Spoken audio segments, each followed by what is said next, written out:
Cher Père Samoride, bonjour, vous êtes prêtre du diocèse de La Rochelle et Saintes. Vous fêtez vos 50 ans d'ordination dans quelques mois, vous avez exercé des missions très variées, ce qui fait de vous un témoin privilégié de l'évolution du prêtre dans la société. Quelques mots sur votre parcours ? Eh bien, bonjour d'abord. Écoutez, moi j'ai un parcours assez classique, hein. Je suis originaire de Charente-Maritime, je suis né à Jonzac, et j'allais dire j'ai eu une vie professionnelle assez courte avant le ministère presbytéral. J'ai enseigné dans l'éducation nationale 2 brèves années, j'ai enseigné l'anglais, et ensuite mon parcours donc s'est orienté vers le ministère de prêtre.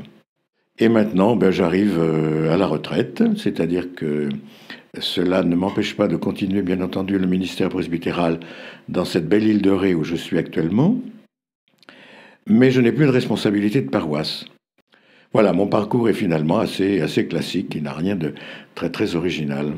Un parcours de prêtre en paroisse, avec différentes missions. Oui, il y a toujours eu un lien paroissial. Et diocésain. Je n'ai toujours une mission diocésaine ou régionale, et en même temps toujours lié à une paroisse, qui est évidemment une très bonne chose pour un prêtre diocésain, c'est évident. Du coup, vous êtes un bon témoin pour parler de l'évolution du prêtre et de la figure du prêtre dans notre société. Alors, dans la société, moi je ne prétends pas avoir une vision globale de la société. Pour ce qui est de la Charente-Maritime, il est évident que dans mon enfance, y compris aussi dans les toutes premières années de mon ministère presbytéral, je pense que l'on avait une société qui était encore marquée par le christianisme. La religion était présente dans la société. Elle constituait une sorte de repère moral, peut-être plus que de foi, encore que ce soit difficile quelquefois à discerner, j'en conviens. Mais il me semble que les choses ont basculé à partir des années 75-80, où là, j'allais dire, les grandes décisions prises par le gouvernement, qui reflétaient naturellement une évolution de la société, ne considéraient plus comme nécessaire de se référer, on pourrait dire, à l'Église. C'est-à-dire à ce moment-là, j'ai senti qu'il y avait comme une sorte de basculement qui faisait que la société maintenant, française tout au moins, allait évoluer sans se référer particulièrement aux positions de l'Église. Et qu'est-ce qui s'est passé en 75 ?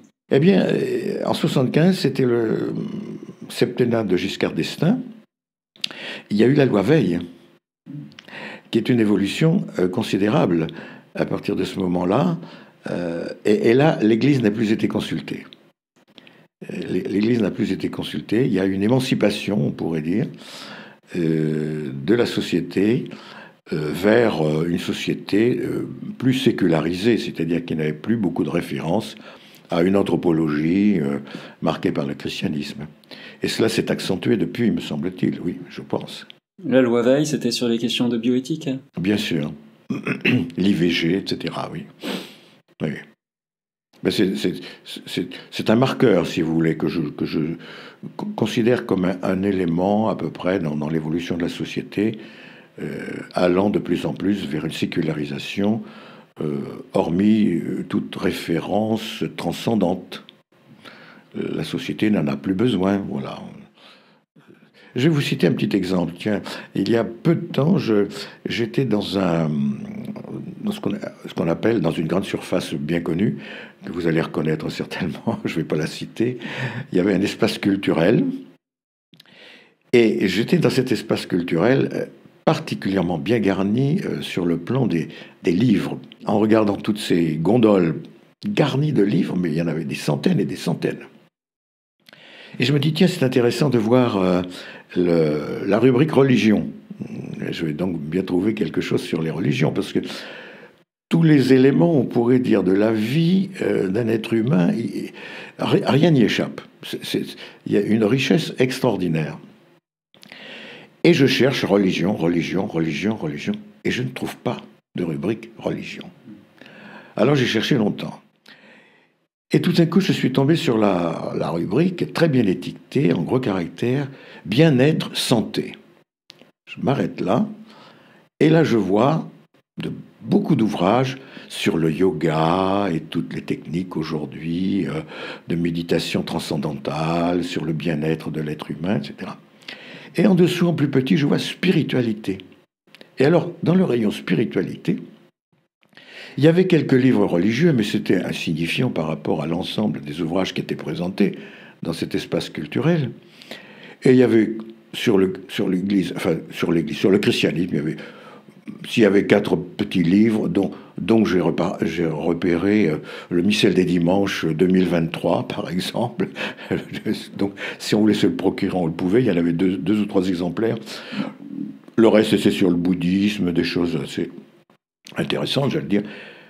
Le mot religion n'apparaissait plus du tout dans l'espace culturel. Et je me disais, au fond, l'homme contemporain français, mais globalement, on va dire occidental, il se réalise pour lui-même, bien sûr, mais par lui-même, et par lui-même seul. Il n'a pas besoin de Dieu pour se réaliser, pour réaliser son bonheur. Il se suffit, on pourrait dire, à lui-même. Il se clôt sur lui-même. C'est peut-être rapide ce que je suis en train de vous dire, mais je l'ai ressenti un peu comme ça. Et le fait de ne pas trouver un seul livre sur la rubrique religieuse dans un espace culturel qui contenait peut-être, il y avait bien 1 millier de livres dans cet espace culturel, ça m'a posé quand même une question. Donc c'est un signe d'évolution.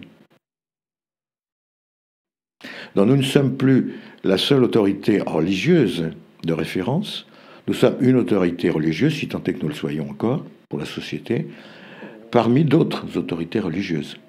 C'est un événement, évidemment, qui modifie aussi le rapport de la religion catholique dans la société française. Si ça doit encore évoluer, ça va aller dans quel sens? Alors, je crois que la société... bon, nous vivons dans un mondialisme,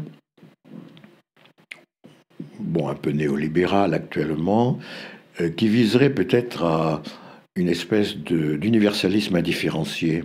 Il faut vivre dans cette espèce de mixité permanente qui fait qu'aucune n'émerge, puisque chacun aujourd'hui se fait sa propre vérité au supermarché des idéologies, des philosophies, des religions. Il n'y a plus une vérité majuscule pour la société actuelle. Il y a des sociétés qui sont sur le marché et vous allez choisir celle qui vous convient le mieux. Donc on est un peu dans cette dimension qui fait que, effectivement, aujourd'hui, on voit bien qu'il y a des mouvements plus identitaires qui se raidissent pour signifier que la France ne sera plus la France. L'identité française n'est plus l'identité française telle qu'on l'a connue, puisque maintenant, c'est une espèce de magma, on pourrait dire un peu. Le melting pot à la française. Le melting pot à la française, mais c'est peut-être valable aussi pour l'ensemble j'allais dire, du monde occidental, oui. Et est-ce qu'il y a une figure de prêtre qui se dégage de ce chaos pour les prochaines années ? La figure du prêtre, elle restera par rapport à son identité de prêtre toujours liée naturellement au Christ et à la Trinité. C'est fondamental. Le prêtre, c'est un homme, donc il est solidaire de l'humain, de l'humanité, mais, si vous voulez, il n'est pas simplement au milieu de ce brassage interculturel permanent. Il est le signe de l'Évangile, c'est-à-dire de la présence continuée du Christ dans le monde, caché parfois, révélé aussi parfois publiquement, mais il ne doit jamais oublier que, au fond, sa mission, c'est pas simplement d'être un animateur de groupe social, si vous voulez. Il est beaucoup plus que cela, à mon avis. On fait aujourd'hui un peu facilement, je vais être un peu critique là, du Christ une espèce de grand moraliste, si vous voulez. Mais non, le Christ n'est pas un moraliste. Il y a eu certainement meilleur que lui, il y aura peut-être meilleur que lui. Non, le Christ est un rédempteur, c'est un sauveur. Il vient tirer l'humanité de sa pauvre condition de finitude et de mort. Si on s'oriente vers un christianisme plus identitaire en France, est-ce qu'il y a encore de la place pour rappeler le message de l'Évangile? Ah ben complètement. L'identitaire aujourd'hui, c'est un peu celui qui se referme sur toute forme un peu d'évolution, un peu par peur de perdre son identité. Mais se poser la question de sa propre identité, c'est presque déjà l'avoir perdue, je ne sais pas, ou au moins la rechercher. L'évangile, c'est une saveur, c'est-à-dire c'est le goût de l'évangile. Et le goût de l'évangile, c'est le goût de l'amour permanent de Dieu, qui transcende toute forme de souffrance et de mort. Et donc ça, oui, on peut le dire, dans un christianisme identifié, oui, oui, mais pas refermé sur lui-même, évidemment. Parce que si vous voulez, un christianisme refermé sur lui-même, c'est un christianisme qui va nécessairement à sa perte, à mon avis. Ce qui est une tentation. On a aujourd'hui dans le christianisme des groupes très identitaires, entre guillemets, c'est-à-dire refermés sur eux-mêmes, c'est-à-dire en disant, ben, écoutez, le monde va tellement vite, ce qui est une réalité, arrêtons tout ça, on va arrêter le monde. C'est un orgueil démesuré, évidemment. Avec des récupérations politiques, parfois. Bien entendu, on va se servir du politique.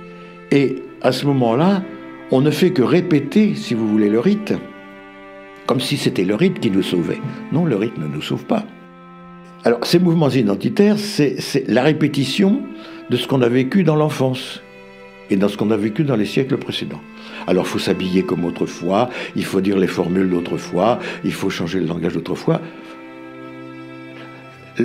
La question qui est posée au travers des christianismes identitaires, à mon avis, est celle-ci. Est-ce que le contenu d'un principe est immuable dans sa forme? Pour eux, oui. Le contenu du principe est immuable dans sa forme. Mais non. Un contenu... le contenu du principe n'est pas forcément immuable dans sa forme. Cher père, merci d'avoir répondu à mes questions. Bon jubilé. Alors la date exacte, c'est quand? Eh bien, la date exacte, c'est le 30 avril. Le 30 avril prochain. 30 avril 2023, à La Flotte-en-Ré. Merci, bon anniversaire. Merci beaucoup.